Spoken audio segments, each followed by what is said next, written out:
পায়খানা আর হলো যে বমি হইতেছে। না বমি অত একটা করে না, খালি পাতলা পায়খানা হলেই করতেছে। বয়স কত? 11 মাস। একটার ভিতরে পানি আর একটার ভিতরে ওষুধ। একটা আর একটার ভিতরে ঝাঁকায় তৈরি করবেন, এদিকে পানি পালায়েন না, বাড়িতে কোনো পানি দিন না। যেটুকু আছে এইটুকু দিয়ে তৈরি করে 1 চামচ করে সকালে খাওয়াইবেন, 1 চামচ রাতে। 1 চামচ করে দিনে 2 বেলা একটানা 7 দিন খাওয়াইবেন, পেটটা ঠিক হয়ে গেলে। আর 1 চামচ করে দিনে 3 বেলা খাওয়াইবেন খাবারের আগে।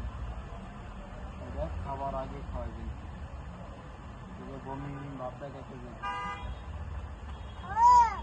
আর 1 চামচ করে দিনে 3 বেলা খাওয়াইবেন খাওয়ার পরে। আর বাচ্চাদের বাসার মধ্যে কাঁচা কলা ভর্তা, কাঁচা কলা ঝোল তরকারি খাওয়াইবেন। আগে যাবি বাইরের খাবারটা বন্ধ রাখবেন। দেখেন তো জ্বর নাকি মাথাটা গরম না।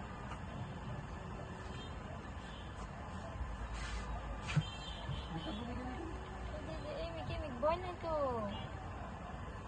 জ্বর নাই,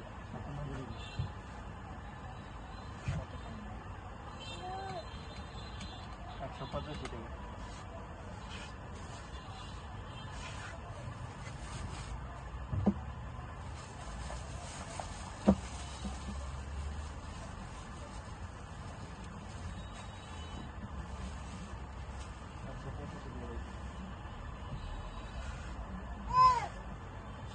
পরে নুডলস খাওয়ানি হয়।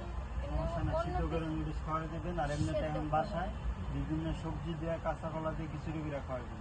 খিচুড়ি খাওয়াই তো পায়খানাটা করছে। ওই মুসুরি কালার ডাল প্রথম 1-2 বার পেট খারাপ করবো, পাতলা পায়খানা হইবো, ওইগুলো কোনো সমস্যা না। বাচ্চাদের বিভিন্ন সবজি দিয়ে কাঁচা কলা দিয়ে খিচুড়ি রান্না করে খাওয়াইবেন, আস্তে আস্তে শরীর সুস্থ